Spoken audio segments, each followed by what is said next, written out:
Hi dear friends, आप सभी का स्वागत है स्टडी विथ राहुल 247 में। आइए आज के क्लास में हम लोग देखेंगे हिंदी और बाल विकास का प्रश्न जो कि सक्षमता 1 और 2 में पूछा गया था।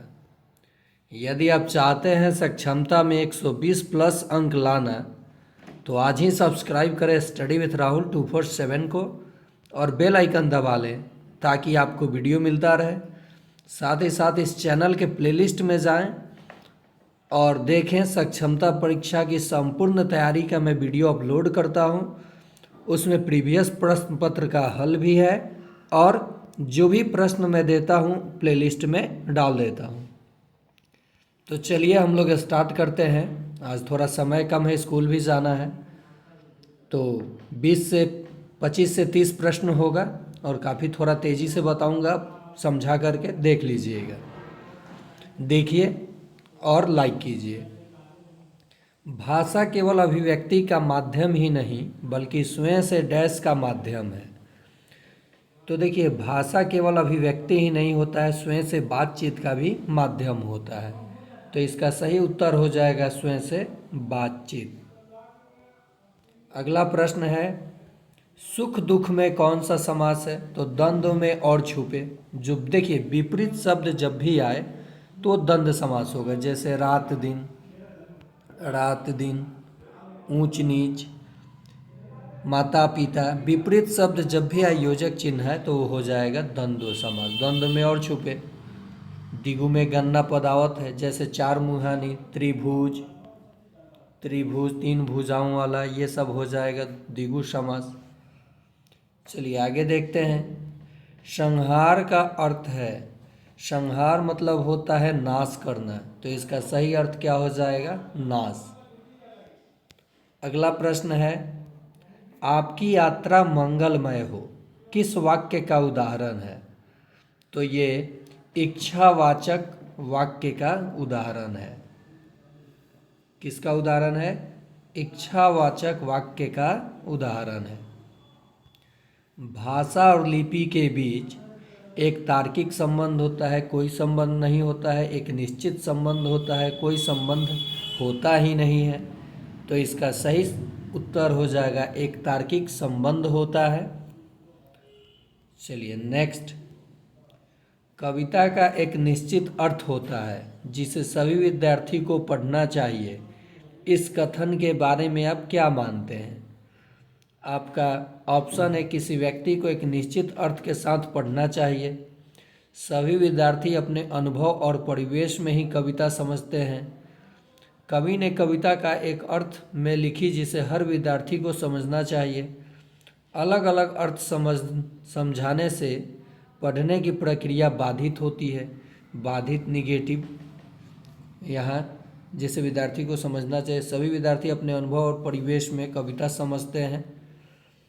कवि ने कविता एक अर्थ में, एक अर्थ, ये निगेटिव वर्ड, यहाँ भी निगेटिव वर्ड आपको मिल गया।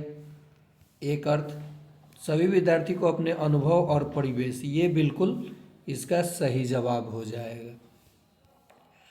अगला प्रश्न है, पढ़ना सीखने के लिए आवश्यक है कि केवल निगेटिव वर्ड हो जाता है। घर की भाषा सुनने बोलने को मिले। लक्ष्य भाषा की अर्थपूर्ण रोचक पॉजिटिव वर्ड है। तो ये बड़ा ऑप्शन सही ऑप्शन, तुक्का भी और पॉजिटिव वर्ड भी। चलिए आगे देखते हैं। मैं आगे आपको तुक्का भी बताऊंगा, आप इस चैनल पे जुड़ें तो सही। और देखिए, जुड़ने से ज़्यादा बेस्ट होगा कि आप अपने दोस्तों को इस चैनल का लिंक शेयर कर दें, कॉपी करके उनके व्हाट्सएप पे भेज दें कि इस चैनल को देखें।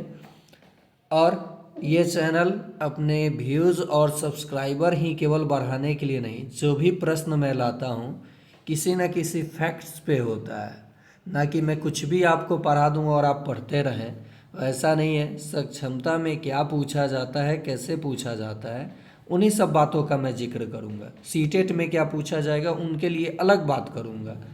एसएससी जीडी के लिए हिंदी क्या होगा उनके लिए अलग बात करूँगा। ये ना कि एक ही वीडियो लेकर के चिपका दूँ। चलिए अगला प्रश्न पे बात कर ले हम लोग। अगला प्रश्न है, भाषा सभी विषयों के डैश में है। तो अगर आप भाषा नहीं समझ पाएंगे तो अन्य विषय को भी नहीं समझ पाएंगे। तो भाषा सभी विषयों के केंद्र में है। क्या है? केंद्र में है। नेक्स्ट है, अंतर्निहित भाषा क्षमता का संबंध डैश के साथ है। तो अंतर्निहित भाषा का संबंध चौमस्की के साथ है। किसके साथ? चौमस्की के साथ है। चलिए आगे बात करते हैं। सुमार्ग का सही अर्थ है सही रास्ता। सुमार्ग मतलब होता है सही रास्ता। नेक्स्ट है, बनावट की दृष्टि से वाक्य के कितने भेद होते हैं? तो बनावट की दृष्टि से वाक्य के 3 भेद होते हैं। अर्थ के आधार पर वाक्य के कितने भेद होते हैं? तो अर्थ के आधार पर वाक्य के 8 भेद होते हैं। उसने कहा कि मैं जाऊंगा। तो देखिए, मैं जाऊंगा तो कहाँ ही कहा, किसने कहा? उसने कहा है। ये कनेक्ट कर रहा है तो ये मिश्र वाक्य हो जाएगा। कैसा वाक्य हो जाएगा? मिश्र वाक्य। कारक के कितने भेद होते हैं? तो कारक के भी 8 भेद होते हैं। और आपके लिए प्रश्न है पहला। चलिए यहाँ पे थोड़ा 1-2 प्रश्न का कमेंट में जवाब देंगे। पढ़ाया हूँ पहले। समास के कितने भेद होते हैं? समास के कितने भेद होते हैं? कितने भेद होते हैं? होते हैं। पहला प्रश्न ऑप्शन में है आपका उत्तर। दूसरा प्रश्न का जवाब आप देंगे, संधि के कितने भेद होते हैं? संधि के कितने भेद होते हैं? भेद होते हैं। आपका ऑप्शन है ए 5, ऑप्शन बी है 2, ऑप्शन सी है 3, ऑप्शन डी है 4। ठीक है, नेक्स्ट प्रश्न पे हम लोग चलते हैं। हिंदी भाषा की लिपि क्या है? तो ये 3 नंबर प्रश्न मान करके आप लोग जवाब देंगे कमेंट में, क्योंकि ये तो सबसे आसान प्रश्न है। 3 नंबर प्रश्न मानकर कमेंट में जवाब देंगे कि हिंदी भाषा की लिपि क्या है। ऑप्शन है देवनागरी, गुरुमुखी, रोमन, इनमें से कोई नहीं। नेक्स्ट है, हिंदी वर्णमाला में व्यंजन वर्णों की संख्या कितनी होती है? इसे 4 नंबर प्रश्न मान लेंगे और कमेंट में जवाब देंगे। साथ ही साथ 5वें नंबर प्रश्न, हिंदी वर्णमाला में स्वर वर्णों की संख्या कितनी होती है? इसका भी ऑप्शन में जवाब है, कमेंट में आप लोग आंसर करेंगे। नेक्स्ट है, त वर्ग का उच्चारण स्थान है। तो देखिए, मूर्धा जो होता है, मूर्धा ये ट वर्ग का, कंठ जो होता है कंठ, कंठ जो होता है ये क वर्ग का, और ओष्ठ जो होता है, ओष्ठ ये होता है प वर्ग का, और दंत जो हो जाएगा ये हो जाएगा त वर्ग का। ठीक है, तो ये आप ध्यान दीजिएगा। यहाँ त वर्ग कह रहा है या त का उच्चारण स्थान कहता तो दंत कहते। तो आपको बताना है 6ठे नंबर प्रश्न का जवाब, ट का उच्चारण स्थान। उच्चारण स्थान क्या है? चलिए नेक्स्ट है, लेखक में कौन सा प्रत्यय है? तो लेखक अक प्रत्यय है। कौन सा प्रत्यय है? अक प्रत्यय है। स्वर संधि के कितने भेद होते हैं? तो देखिए, संधि के भेद तो आपसे पूछा हूँ मैं, यहाँ बात कर रहा है स्वर संधि के। तो स्वर संधि के देख लीजिए कितने भेद, 4 और 1 5। कितने भेद होते हैं स्वर संधि के? 5 भेद होते हैं। नेक्स्ट, पंछी उड़ रहे थे है किस काल का उदाहरण है? तो ये भूतकाल का उदाहरण है। ट का उच्चारण स्थान है, ये तो प्रश्न मैं आपसे पूछा ही हूँ कि ट का उच्चारण स्थान क्या है? राम से रोया नहीं जाता। वाक्य में कौन सा वाच्य है। तो यहाँ देखिए ये एबिलिटी को दिखा रहा है। जब भी राहुल से काम नहीं किया जाता, उससे पढ़ा नहीं जाता, जहाँ भी नहीं रहे वो भाववाच्य का उदाहरण हो जाता है। वाक्य में कौन सा वाच्य है, तो भाववाच्य। यहाँ पे थोड़ा सा देख लीजिए, वाच्य के 3 भेद होते हैं। कितने? 3। कृतवाच्य, कर्मवाच्य, भाववाच्य। ठीक है, तो यहाँ वाच्य के 3 भेद होते हैं, कृतवाच्य, कर्मवाच्य और भाववाच्य। निम्नलिखित में से कौन सा वाक्य शुद्ध है। देखिए सक्षमता परीक्षा 2